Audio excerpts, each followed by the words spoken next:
Guys, আমি অনেকদিন ধরে চিন্তা করেছিলাম যে একটা পর্তুলিকার বনসাই বানাবো, আর এটা হবে গরিবের পর্তুলিকার বনসাই। যাই হোক, যেই ভাবা সেই কাজ। তো আজকে আমি আমার পর্তুলিকা গাছের যে বড় বড় ডালগুলো ছিল সবগুলো কেটে নিচ্ছি, আর এই বড় বড় ডালগুলো দিয়ে আমি আজকে পর্তুলিকার বনসাই বানাবো। আর এই পর্তুলিকা গাছের লতাগুলো আমি এই পর্যন্ত যে কতবার কেটেছি তা হিসাব নাই, মানে আজকে কাটলে দুদিন পরে আরো অনেক লতা হয়ে যায়। এই পর্যন্ত অনেক মানুষকে আমি এই গাছগুলো গিফট করেছি। তো আপনারা যারা এই পর্যন্ত আমার কাছ থেকে এই গাছ গিফট পান নাই তারা অবশ্যই কমেন্ট করে জানাবেন, সবাইকে আমি এই গাছগুলো গিফট করে দেবো।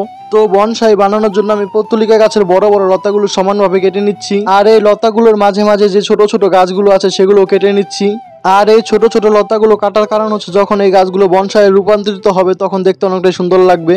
তো পর্তুলিকা গাছের লতাগুলো আমার সমানভাবে কাটা শেষ। এবার প্রথমে গাছের সব গোড়াগুলো একসাথে নিয়ে তারপরে একটা রবার দিয়ে বেঁধে নেবো ভালো মতো। আর রবার দিয়ে বাঁধার পরে এই লতাগুলো একটার উপর আরেকটা করে দিতে হবে। মানে এই প্রসেসটা একদমই সহজ, যেমনটা মেয়েদের মাথায় বেনুনি করা হয় ঠিক সেরকম ভাবে করতে হবে। আর এই প্রসেসটা দেখতে যতটা সহজ ততটাই কঠিন, কারণ লতাগুলো একটার উপর একটা রাখার সময় অনেক সময় ভেঙে যায়। তাই খুব আলতো হাতে এবং আস্তে আস্তে সময় নিয়ে করতে হবে এই প্রসেসিংটা। এই তো আমার বনসাইয়ের প্রথম বেনুনিটা একদমই রেডি।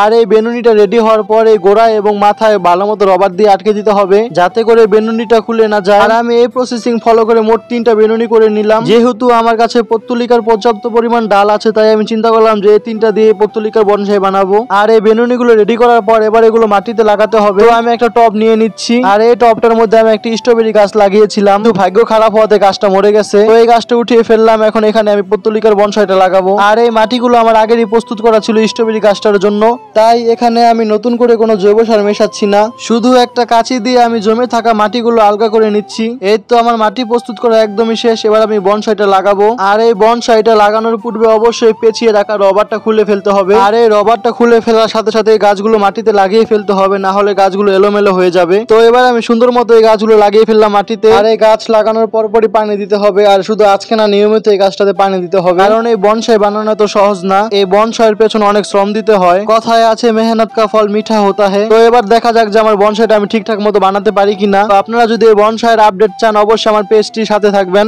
আর এই বনসাইয়ের প্রথম আপডেটটা আপনাদের আমি 2 সপ্তাহ পর দেখাবো। তো এই পর্যন্ত সবাই ভালো থাকবেন, সুস্থ থাকবেন, আল্লাহ হাফেজ।